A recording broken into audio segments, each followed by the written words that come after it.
India Pak സംഘർഷത്തിൽ ഇടപെടൽ നടത്തിയെന്ന അവകാശവാദവുമായി ഡൊണാൾഡ് ട്രംപ് ഇന്നലെ രംഗത്തെത്തിയിരുന്നു. കശ്മീർ വിഷയത്തിൽ ഇടപെടാൻ തയ്യാറാണെന്നാണ് ഡൊണാൾഡ് ട്രംപ് ഇന്ന് വ്യക്തമാക്കിയത്. എന്താണ് ട്രംപിന്റെ അവകാശവാദങ്ങൾ, നിലപാട് എന്നുള്ളതൊക്കെ നമുക്ക് പരിശോധിക്കാം. അലി അക്ബർ ഷാ നൽകും വിശദാംശങ്ങൾ.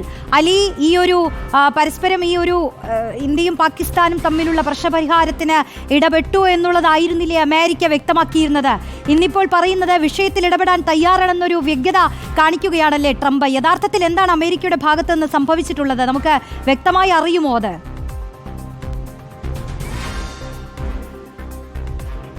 റോഷ്നി, തീർച്ചയായും. അതായത് ഇന്ത്യ പാകിസ്ഥാൻ കോൺഫ്ലിക്റ്റ്, ഈ നിലനിന്നിരുന്ന സംഘർഷം, അത് വെടിനിർത്തൽ കരാറിലേക്ക് എത്തിയിരിക്കുന്നു എന്ന വിവരം ലോകം അറിഞ്ഞത് അത് പാകിസ്ഥാന്റെ ഭാഗത്തുനിന്നോ അല്ലെങ്കിൽ ഇന്ത്യയുടെ ഭാഗത്തുനിന്നോ അല്ല, മറിച്ച് US പ്രസിഡന്റ് ഡൊണാൾഡ് ട്രംപിന്റെ സമൂഹ മാധ്യമ പോസ്റ്റിലൂടെയായിരുന്നു. ആ ഘട്ടം മുതൽ തന്നെ ഇരു രാജ്യങ്ങളും തമ്മിൽ ഈ വെടിനിർത്തൽ കരാറിലേക്ക് എത്തിയത് US മധ്യസ്ഥത വഹിച്ച ഒരു ചർച്ചയിലൂടെ ആയിരുന്നു എന്ന അവകാശവാദമാണ് US പ്രസിഡന്റ് ഡൊണാൾഡ് ട്രംപ് ഉന്നയിച്ചുകൊണ്ട് രംഗത്തെത്തിയിരുന്നത്.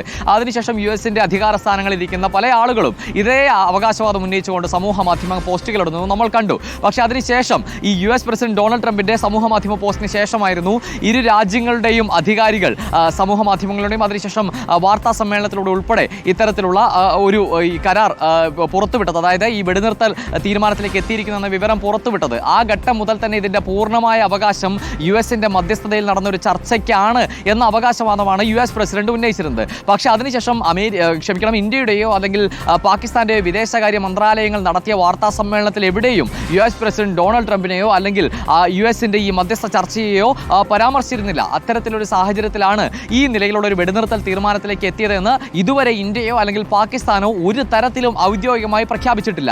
ആ ഘട്ടത്തിലാണ് വീണ്ടും ഇന്ന് എക്സിലൂടെ, അദ്ദേഹത്തിന്റെ സമൂഹ മാധ്യമ അക്കൗണ്ടായ എക്സിലൂടെ അദ്ദേഹം വീണ്ടും ഇതേ നിലയിലുള്ള ഒരു അവകാശവാദം ഉന്നയിച്ചുകൊണ്ട് രംഗത്തെത്തിയിരിക്കുന്നത്.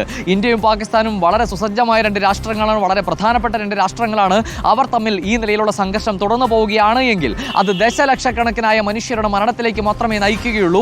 അതുകൊണ്ട് തന്നെ ഇപ്പോൾ US-ഉം പാകിസ്ഥാനും അതുപോലെ ഇന്ത്യയും എത്തിച്ചേർന്നിരിക്കുന്ന ഈ തീരുമാനം അതിനെ താൻ സ്വാഗതം ചെയ്യുന്നു. ഇനി അതിനപ്പുറത്തേക്ക് എന്തെങ്കിലും സാഹചര്യം ഉണ്ടെങ്കിൽ അതിൽ ഇടപെടാൻ താൻ തയ്യാറാണ് എന്നുമാണ് US പ്രസിഡന്റ് ഡൊണാൾഡ് ട്രംപ് അറിയിച്ചിരിക്കുന്നത്. അതിൽ ഏറ്റവും വിചിത്രമായ ഒരു വാദം ഇതാണ് റോഷ്നി. അതായത് അമേരിക്ക നിലവിൽ പാകിസ്ഥാനുമായും അതുപോലെ ഇന്ത്യയുമായും നിലനിൽക്കുന്നതിനപ്പുറത്തേക്കുള്ള വാണിജ്യ കരാറുകളിൽ ഏർപ്പെടാൻ തയ്യാറാണ്. അതിനപ്പുറത്തേക്ക് 1000 വർഷങ്ങളായി നിലനിൽക്കുന്ന പ്രശ്നമാണെങ്കിൽ പോലും ഈ കശ്മീർ വിഷയത്തിൽ ഇടപെടാൻ US തയ്യാറാണ്, താൻ തയ്യാറാണ് എന്നും ഈ സമൂഹ മാധ്യമ പോസ്റ്റിൽ US പ്രസിഡന്റ് ഡൊണാൾഡ് ട്രംപ് അവകാശപ്പെടുന്നുണ്ട്. അതിൽ മറ്റൊരു പ്രധാന കാര്യം നമ്മൾ ആലോചിക്കേണ്ടത്, ഈ കശ്മീർ വിഷയത്തിൽ ഈ രണ്ട് രാജ്യങ്ങൾക്ക് അപ്പുറത്തേക്ക് ഒരു മൂന്നാം കക്ഷിയുടെ ഇടപെടൽ സാധ്യമല്ല എന്നുള്ളത് ഇന്ത്യയുടെ പ്രഖ്യാപിത നയമാണ്. അത് ഷിംല കരാർ അനുസരിച്ചുള്ള നയമാണ്.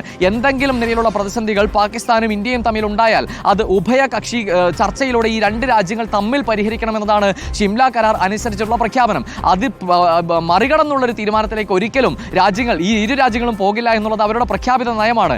ആ ഘട്ടത്തിലാണ് US-ന്റെ ഒരു മധ്യസ്ഥതയിലുള്ള ചർച്ചയാണ് ഈ രണ്ട് രാജ്യങ്ങൾ തമ്മിലുള്ള പ്രശ്നപരിഹാരത്തിന് കാരണമായതെന്ന അവകാശവാദം ഉന്നയിച്ച് ഇന്നലെയും ഇന്ന് എക്സിലൂടെ വീണ്ടും US പ്രസിഡന്റ് ഡൊണാൾഡ് ട്രംപ് രംഗത്തെത്തിയിരിക്കുന്നത്.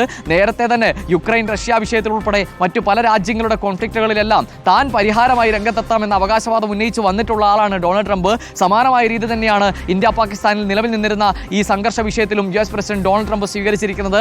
അതുകൊണ്ട് തന്നെ രണ്ട് നിലയിലുള്ള ചർച്ചകൾ സമൂഹ മാധ്യമങ്ങളിൽ ആകെ നടക്കുന്നുണ്ട്. എന്തായാലും ഏറ്റവും പ്രധാനമായും വിചിത്രമെന്ന് നമുക്ക് തോന്നിപ്പിക്കുന്ന രണ്ട് കാര്യങ്ങളാണ് US പ്രസിഡന്റ് ഡൊണാൾഡ് ട്രംപ് പ്രധാനമായും പറയുന്നത്. ഒന്ന്, ഈ പ്രശ്നം പരിഹരിക്കപ്പെട്ടിരിക്കുന്നത് US-ന്റെ അധ്യക്ഷതയിലുള്ള മധ്യസ്ഥ ചർച്ചയിലൂടെയാണ്. രണ്ട്, പാകിസ്ഥാനുമായും ഇന്ത്യയുമായും കൂടുതൽ വാണിജ്യ കരാറുകളിൽ ഏർപ്പെടാൻ താൻ ആഗ്രഹിക്കുന്നു.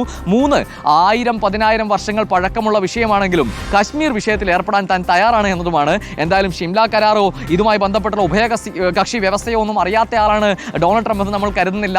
എന്തായാലും സമൂഹ മാധ്യമ പോസ്റ്റുകൾ തുടർന്ന് വന്നുകൊണ്ടേയിരിക്കുകയാണ് റോഷ്നി.